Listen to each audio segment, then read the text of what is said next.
దుబ్బాకలో హలో మాల చలో దుబ్బాక కార్యక్రమం నిర్వహించారు.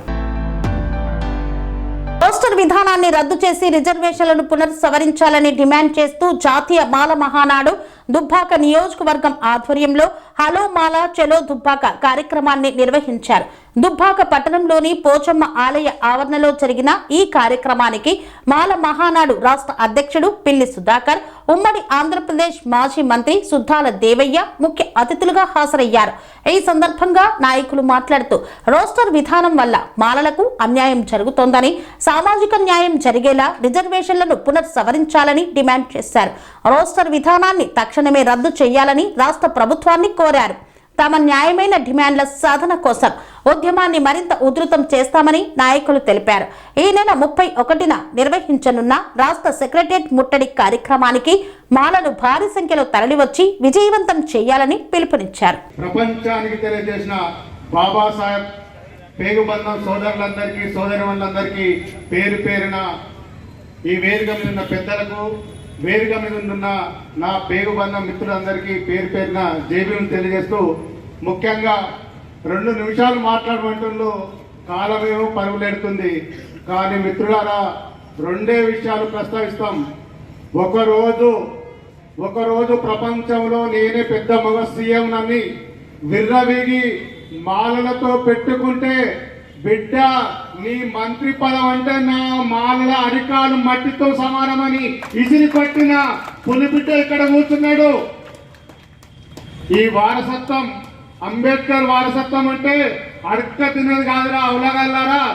మేధావి వర్గం కానీ, విద్యార్థి వర్గం కానీ ప్రతి ఒక్కరూ హక్కుల కోసం పోరాడాలని, హక్కుల కోసం రోడ్ల మీదకి రావాల్సిన ఆవశ్యకత ఎంతైనా ఉందన్న విషయాన్ని మాత్రం మీరందరూ గ్రహించాలి. ముఖ్యంగా మేము ఈ దేశానికి ఎక్కంచోలో మనం వచ్చిన దానికి మీకు ప్రతిదీ నేర్పినవరా నాయన. ఈ సమాజానికి మా బుర్రలను ఎప్పుడే పాడవాడు. అరే నాయన, మీకు బట్ట నేర్పినాము, మీకు ఎద్దు ఎట్లా కట్టాలని నేర్పినాము, మీకు జీవన విధానం నేర్పినాము. ఇన్ని నేర్పిన మా పైన మీకు ఎందుకుగా నాయన కుట్రలు? మీకు ఓటు, మీ పాలన ఎట్లా చేసుకోవాలంటే ఆ పాలన కూడా మా బాబాసాహెబ్ అంబేద్కరే ప్రపంచ దేశాలని తిరిగి రాజ్యాంగం ఎట్లుండాలని రాస్తే ఆ రాజ్యాంగం ప్రకారం, ఆ ఓటు ప్రకారం మేము ఓట్లేస్తే మీరు పాలకులను మర్చిపోతారు. అసలు మీరు ఎవర్రా మాకు అంటే మేము మౌనంగా ఉంటానా?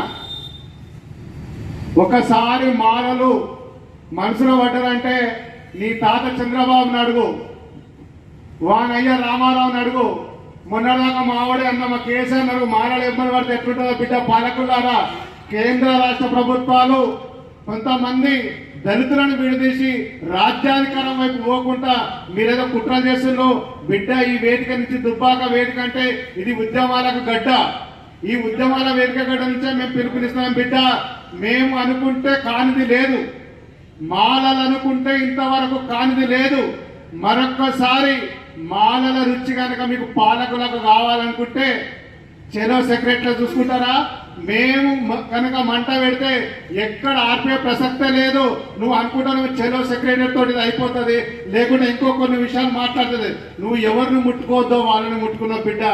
ఆ ముట్టుకున్నావు నిన్ను మంట పెట్టేదాకా మాలలందరూ కూడా నిద్రపోవద్దు.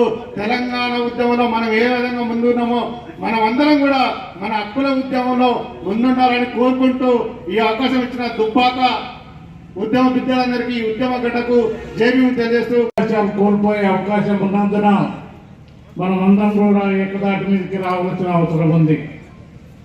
వర్గీకరణ పోరు ఈరోజు జరుగుతున్నది కాదు.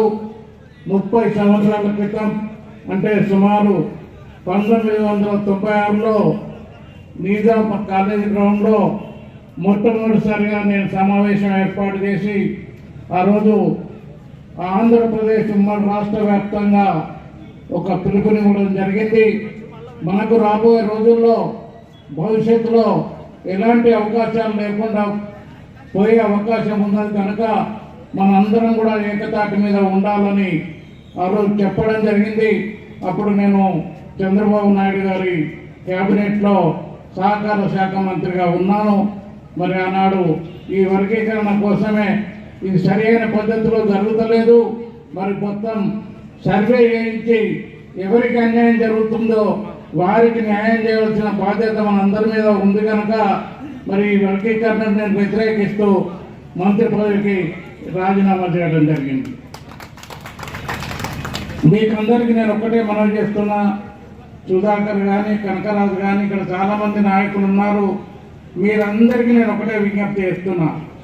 తెలంగాణ రాష్ట్రంలో మాలమానాడు కానీ తెలంగాణ మాలమానాడు కానీ ఏ మాలమానాడైనా ఏ కార్యక్రమం తీసుకున్నా మనందరం కలిసి ఏకతాటి మీదకి రాకపోతే రాబోయే తరాలకు అన్యాయం చేసిన వాళ్ళం అవుతాం కనుక మనందరం కూడా మీరు ఏ రాజకీయ పార్టీలో ఉండుర్రి, ఏ సంఘంలో అయినా ఉండుర్రి, మరి ఈ విషయంలో మాత్రం అందరం కలిసి ఏకతాటి మీదకి వచ్చి కొట్లాడితే తప్ప భవిష్యత్తులో మన భవిష్యత్తు లేదు, మన పిల్లలకు భవిష్యత్తు కూడా లేదు అని సందర్భంగా మీ అందరికి కూడా మనవి చేస్తూ, మరి శ్రీరాములు గారు నన్ను కోరారు రమ్మని. నేను చెప్పినాను, నాకు కొద్దిగా ఆరోగ్యం బాగాలేకపోయినప్పటికీ తప్పకుండా వచ్చి నేను ఒక్కటే మాట చెప్పదలుచుకున్నాను. తెలంగాణలో ఉండే అన్ని బాల సంఘాలు ఏకతాటి మీదకు వచ్చి ప్రభుత్వంతో కొట్లాడితే తప్ప మనకు ఏ అవకాశం రాదు.